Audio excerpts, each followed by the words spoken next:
ang pulboronik ninyo nga presidente diha nga hiwi-hiwi ang mapapangig. Hiwi-hiwi ang mapapangig. Yatay, utosan manyak sa dako. Di ba? Swingers, mga baga kay mga naong, murag mga itsura, naapa. Aha. Usa sa mga katong na-contact na ko ba nganong na mga audio o mga gi-recount niya ang katong mga message lagi nga kanang papilon lagi og kanang swinger party sex party ba ningon siya na dili gid kuno niya trip gid kuno mo push through kay baho kuno kaayong tao inyong bangag diha nga presidente.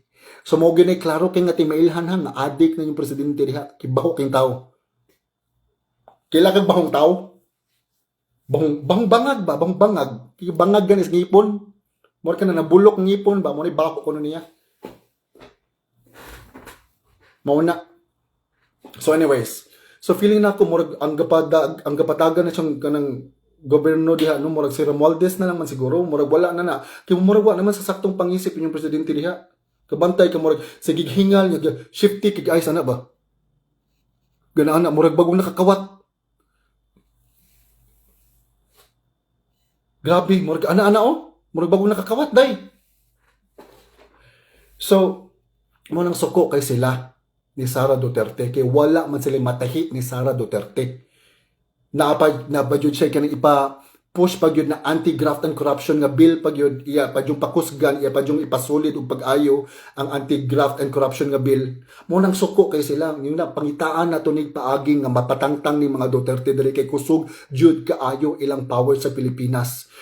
This is what I'm going to say. You can never tarnish a person if that person has a really good track record of helping the Filipino people. You can never bring a person down og kaayo na siya og track record nga naagid siya kuan ba kanang solid king foundation yes luyo ba no solid kaayo ikaw unta diha unta BBM ikaw unta diha bangag no ikaw unta diha nga bahong man kuno siyang patay yung lawas mo na basta adik bahong maglawas basta adik ikaw manggod kanang kuan kanang zombie no ikaw manggod zombie.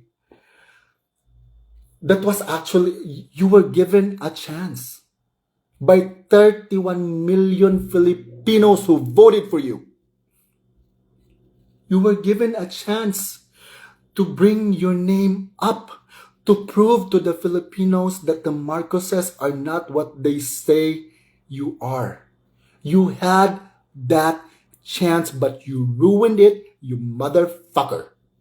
You ruined it, you fucking drug addict. You ruined it, you fucking sex addict. You ruined it, you fucking zombie. You ruined it. I voted for you. I fought for you. I attended your rallies. I talked down to those people who didn't believe in you. Nakig-away ko sa mga pinklawan. I believed in you. I fought for your name, Mr. President. I was behind you all the way. I believed in you, but you ruined it. You betrayed me. You betrayed the trust of the Filipino people. You betrayed the nation. And now what? This is what's happening to our country right now. This is what's going on. Nobody believes in you anymore. The confidence of the Filipino people, of the entire nation, is gone. Our confidence in you as a leader is gone.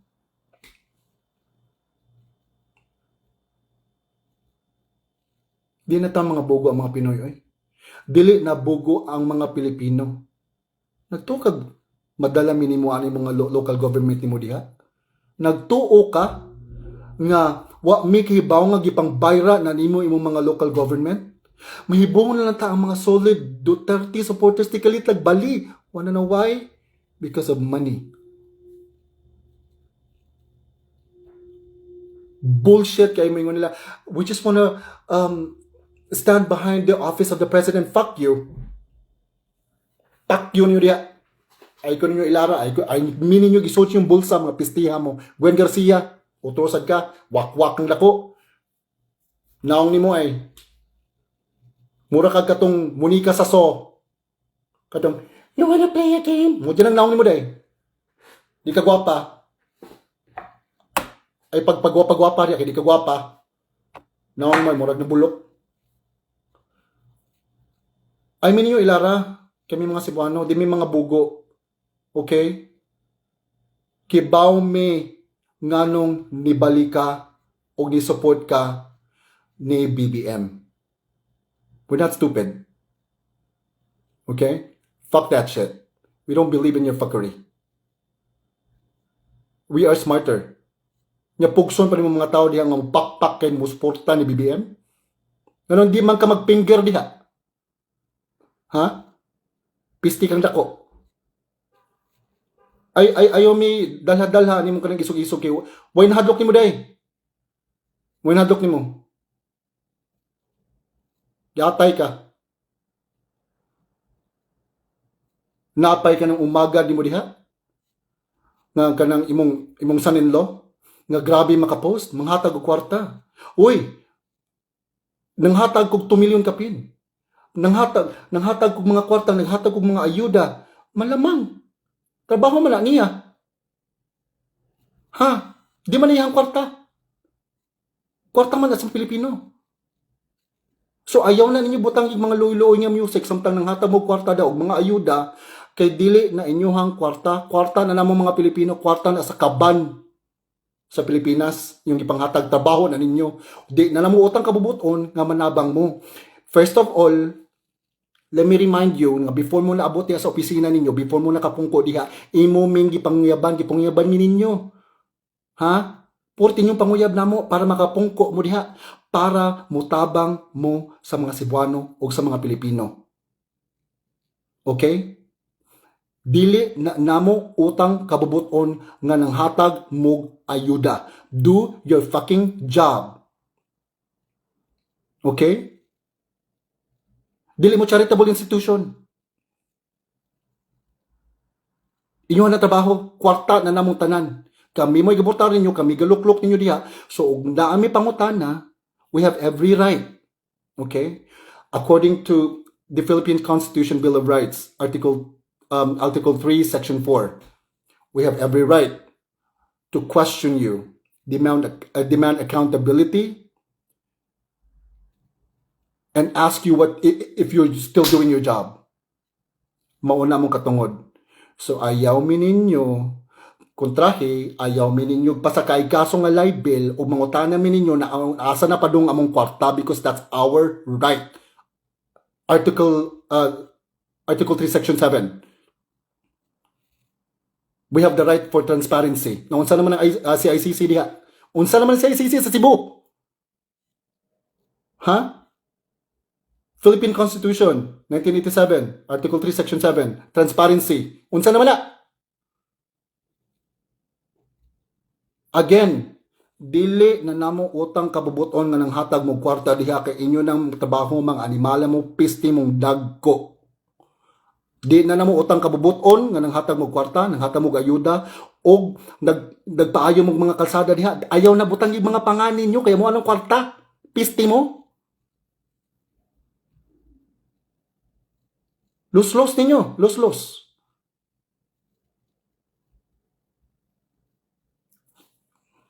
Naparing helicopter. Na. Thank you for bringing that up. Kakisam ng kwarta yung gigamit na para helicopter. O gobyerno na. Bawal na. Gamito ni mong kwarta sa mga tao para manguan ka, mga panya ka. Sakto din na. Asa man nadapitan na sakto.